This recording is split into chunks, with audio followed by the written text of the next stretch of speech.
Toyota's three-row lineup splits for 2027. The Highlander nameplate goes fully electric, while the Grand Highlander keeps gasoline, standard hybrid, and hybrid max power. For families seeking genuine third-row space and strong fuel economy without having to rethink their routine around charging, the Grand Highlander Hybrid remains a compelling, familiar choice. The Grand Highlander's whole reason for existing is to outroom the three-row SUVs that feel cramped past the second seat. Even with all three rows occupied, Toyota rates cargo volume at roughly 20.6 cubic feet, which grows to about 57.9 cubic feet with the third row folded, and balloons to nearly 97.5 cubic feet with both rear rows down flat. Front legroom tops 41 inches, and the rearmost seats offer more than 33 inches of legroom, generous enough for adults rather than just kids on a short trip. Buyers can choose second-row captain's chairs for a more intimate 7-seat layout, or a bench seat for maximum 8-passenger capacity. For carpool duty, road trips, and gear-heavy weekends, that flexibility and sheer volume make the Grand Highlander Hybrid especially appealing. Families cross-shopping the Honda Pilot or Kia Telluride will also notice the Grand Highlander's wide rear hatch opening, which makes loading strollers, coolers, and sports gear noticeably easier than rivals with narrower liftgates. The standard hybrid powertrain pairs a naturally aspirated 2.5-liter four-cylinder engine with 2 electric motors for a combined 245 horsepower, and it earns EPA estimates of 36 miles per gallon combined with front-wheel drive and 34 miles per gallon combined with all-wheel drive. That is a dramatic jump over the non-hybrid Grand Highlander's roughly 24 miles per gallon combined rating, and it can meaningfully reduce fuel costs for families racking up daily mileage on school runs and weekend errands. It also holds its own against newer hybrid rivals, such as the Hyundai Palisade Hybrid, which lands around 34 miles per gallon combined. For buyers who want a vehicle this size without committing to an EV and home charging equipment, the hybrid drivetrain is a practical middle ground between a thirsty V6 and a full battery electric powertrain. Toyota doesn't force a one-size-fits-all hybrid system on Grand Highlander shoppers. The standard hybrid favors efficiency and a smooth, quiet driving character suited to daily errands. Stepping up to the optional Hybrid Max swaps in a turbocharged 2.4-liter engine paired with 2 electric motors, lifting combined output to 362 horsepower and 400 pound-feet of torque through a 6-speed automatic transmission, which cuts the 0 to 60 time by roughly 2 seconds versus the standard hybrid. Hybrid Max models also tow up to 5,000 pounds, compared with 3,500 pounds for the standard hybrid, while still returning around 27 miles per gallon combined. That spread lets one nameplate serve both the family chasing maximum MPG and the family that occasionally needs to tow a boat, camper, or trailer full of gear. Hybrid powertrains already carry a reputation for mechanical longevity, and Toyota backs that up with a 10-year or 150,000-mile hybrid battery warranty layered on top of the standard 3-year or 36,000-mile basic coverage and 5-year or 60,000-mile powertrain warranty. Toyota Care adds 2 years or 25,000 miles of scheduled maintenance at no extra cost.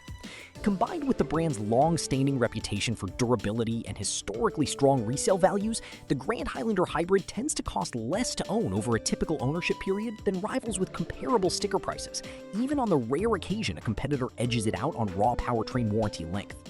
That reputation also tends to translate into lower insurance premiums and steadier trade-in offers down the road, which matters for budget-conscious families weighing total cost of ownership rather than just the sticker price. Because the Grand Highlander stays gas and hybrid only, while the smaller Highlander goes fully electric for 2027, buyers who aren't ready to install a home charger or plan road trips around charging stops still get a spacious 3-row Toyota that refuels in minutes at any gas station.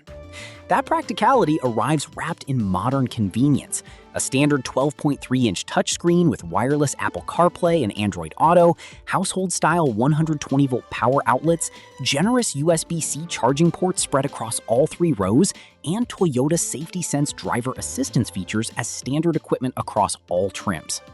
Upper trims add a digital gauge cluster, a premium JBL audio system, and a panoramic moonroof, though buyers seeking more advanced electrified convenience may still look elsewhere.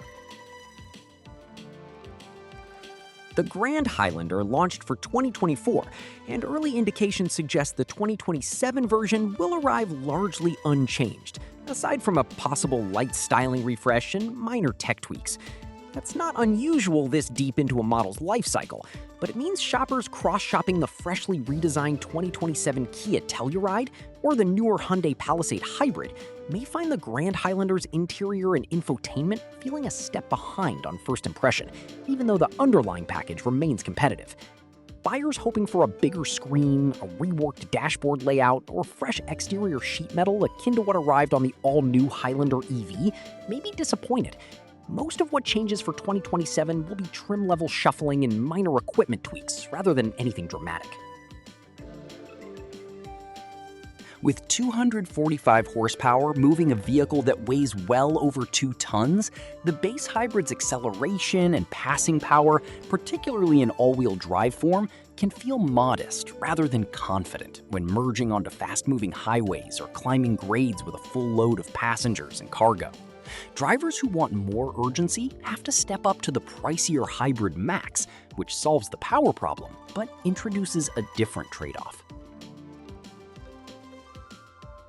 The 362 horsepower Hybrid Max is genuinely quick, but its 6-speed automatic transmission can shift abruptly during everyday around-town driving, and its regenerative braking can feel uneven from stoplight to stoplight.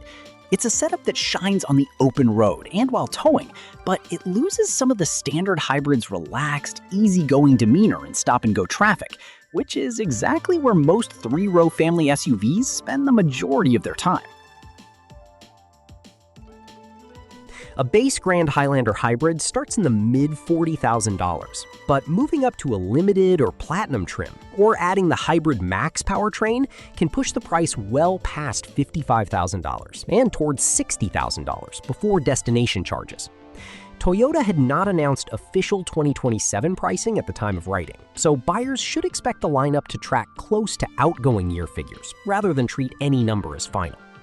Even so, the spread between a stripped-down LE and a loaded Platinum Hybrid Max is wide enough that it's easy to spend luxury brand money on a mainstream Toyota badge. Shoppers focused purely on value may find that a well-equipped XLE or Limited hits the sweet spot, while chasing every available option on the Platinum trim erodes much of the hybrid's fuel savings advantage over a comparably loaded gas model. The current generation of the Grand Highlander did not earn a top safety award after a disappointing result in a driver's side small overlap front crash test. And because the structure carries over largely unchanged into 2027, that history is worth checking against updated test results before signing any paperwork. On top of that, despite offering 2 separate hybrid systems, Toyota still doesn't offer a plug-in hybrid Grand Highlander, leaving a gap for buyers who want some electric-only commuting range without committing to the unrelated, fully electric new Highlander.